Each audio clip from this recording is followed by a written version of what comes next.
The day she turned into a snake, her own mother was watching.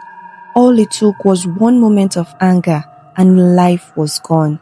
Hi besties, welcome back to Tales by Becky.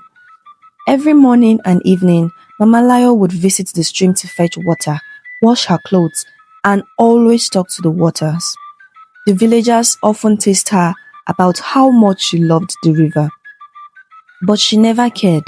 She often said the water listened to her when no one else did. When she became pregnant, her visits became more frequent. She would sit by the bank, dip her feet into the cold water, and hum softly to her unborn child. But one afternoon, as she bathed, the calm water began to glow, the ripples shimmered, and before her eyes, a woman of light rose from the water, skin glowing like polished bronze, eyes deep as the ocean.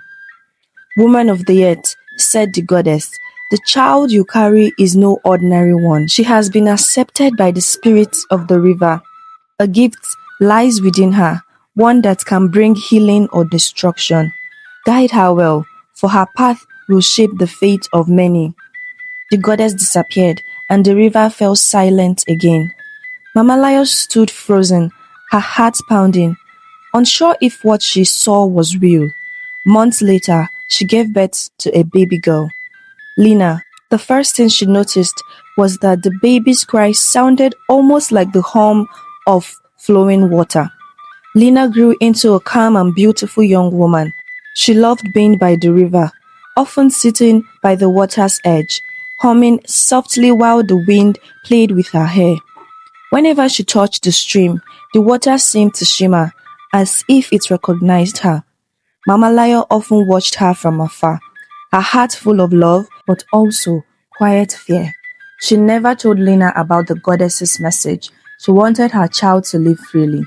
One sunny afternoon, Lina was playing with the other villagers. They were laughing, chasing each other, and enjoying the warmth of the day. Among them was Tunde, a proud young man who often teased Lina. He called her the river girl, mocking her calm and gentle nature. That day, his teasing went too far. He pushed her and she fell. Instead of helping her up, he laughed, and the others joined him. But something in Lina's heart snapped. Her laughter stopped. Her eyes changed. They glowed faintly, cold, blue, and angry. Without saying a word, she stood and walked to the back of the compound. The others thought she was embarrassed and ignored her. Moments later, a scream pierced the air. When they rushed behind the house, Tunde was lying on the ground, trembling, eyes wide, and strange marks on his leg. Before anyone could speak, his body went still. And from a distance, Mama Lio had seen everything.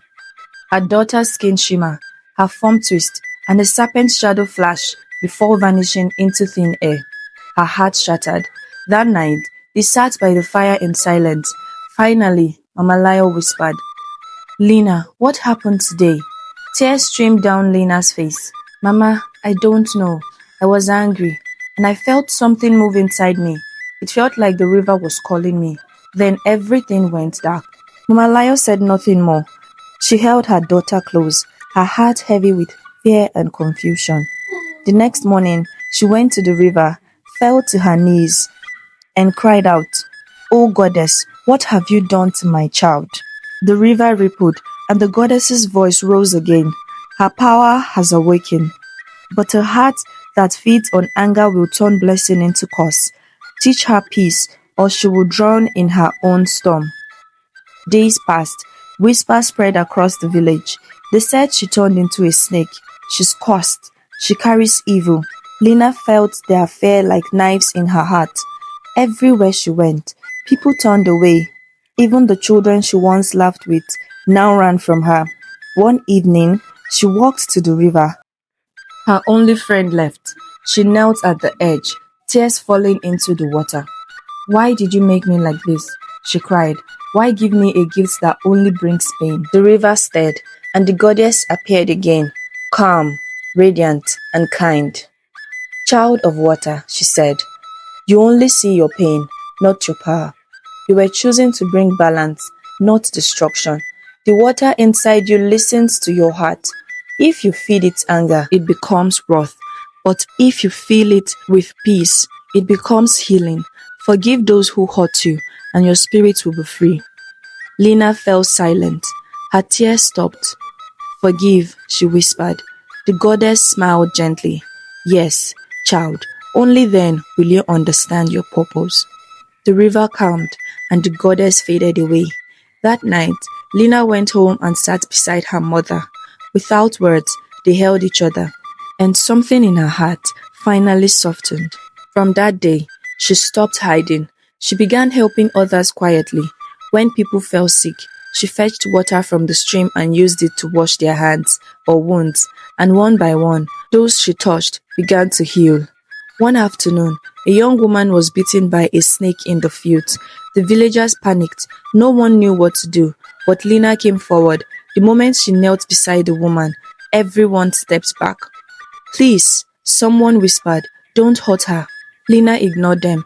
She placed her hand on the wound, closed her eyes, and whispered softly. A gentle light glowed from her palm. Moments later, the swelling faded, and the woman opened her eyes. The villagers gasped.